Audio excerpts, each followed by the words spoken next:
एक टाइट्रेशन का छोटा सा क्वेश्चन गिवन है जिसमें अमोनियम फॉस्फेट का टाइट्रेशन करवाया गया है विद KMnO4। तो देख लेते हैं क्वेश्चन में क्या क्या दिया हुआ है अपने को। अमोनियम फॉस्फेट का टाइट्रेशन विद KMnO4 करवाया है और अमोनियम फॉस्फेट के बारे में अपने को गिवन इन्फॉर्मेशन है कि इसका 50 ml लिया है और 0.2 मोलार हम लोगों ने अमोनियम फॉस्फेट लिया है। एंड देन KMnO4 के बारे में हमें गिवन है कि इसका 16 ml यूज़ किया है। इसकी नॉर्मेलिटी हमें फाइंड करनी है। बेसिक सा सवाल है, बस दिक्कत इसमें आ जाती है एन फैक्टर फाइंड करने में और लॉ ऑफ इक्विवेलेंस के अकॉर्डिंग हमें एन फैक्टर की जरूरत पड़ेगी।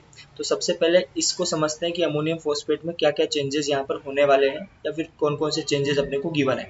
तो अगर आप देखेंगे तो क्वेश्चन में अमोनियम फॉस्फेट में जो नाइट्रोजन प्रेजेंट है वो NO3 माइनस में कन्वर्ट हो रहा है एंड जो फॉस्फोरस है वो कन्वर्ट हो रहा है PH3 में।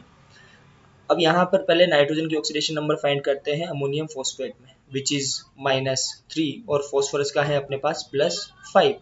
नाइट्रोजन का oxidation state in NO3 minus होगा +5 और PH3 में फॉस्फोरस का होगा -3। अब आप एक छोटी सी चीज़ ऑब्जर्व कीजिए कि यहाँ नाइट्रोजन जो है उसका हो रहा है बेटा ऑक्सीडेशन और जो फॉस्फोरस है उसका क्या हो रहा है यहाँ पे रिडक्शन हो रहा है।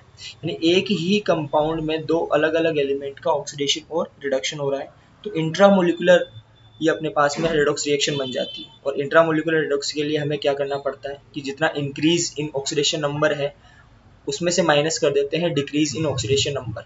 अब नाइट्रोजन जो है वो कहाँ से कहाँ जा रहा है -3 टू अपना जा रहा है +5 यानी चेंज जो हो रहा है वो 8 का और टोटल अपने पास में नाइट्रोजन है 3 तो 24 का चेंज हुआ। फॉस्फोरस की बात करें तो फॉस्फोरस प्रेजेंट है अपना +5 में और +5 से चेंज हो रहा है -3 तो बेसिकली इसमें भी 8 का चेंज हुआ। अब ध्यान रखिए नाइट्रोजन का ऑक्सीडेशन हो रहा है और यहाँ पर फॉस्फोरस का रिडक्शन हो रहा है और इंट्रामोलिकुलर के लिए आपको ऑक्सीडेशन वाला जो अपने पास इन्फेक्टर होगा माइनस रिडक्शन वाला उल्टा भी कर सकते हैं। आपको बेसिकली एक मोड लेना होता है यानी पॉजिटिव वैल्यू यूज करनी होती है। तो अगर आप इसको यहाँ से सोल्व करेंगे 24 - 8 तो आ जाएगा आपके पास 16। अब बेसिक सा लॉ ऑफ इक्विवेलेंस लगाएंगे। लॉ ऑफ इक्विवेलेंस बोलता है कि n factor of the ammonium phosphate which is 16 into उसका molarity into volume will be equal to normality into volume of the KMnO4।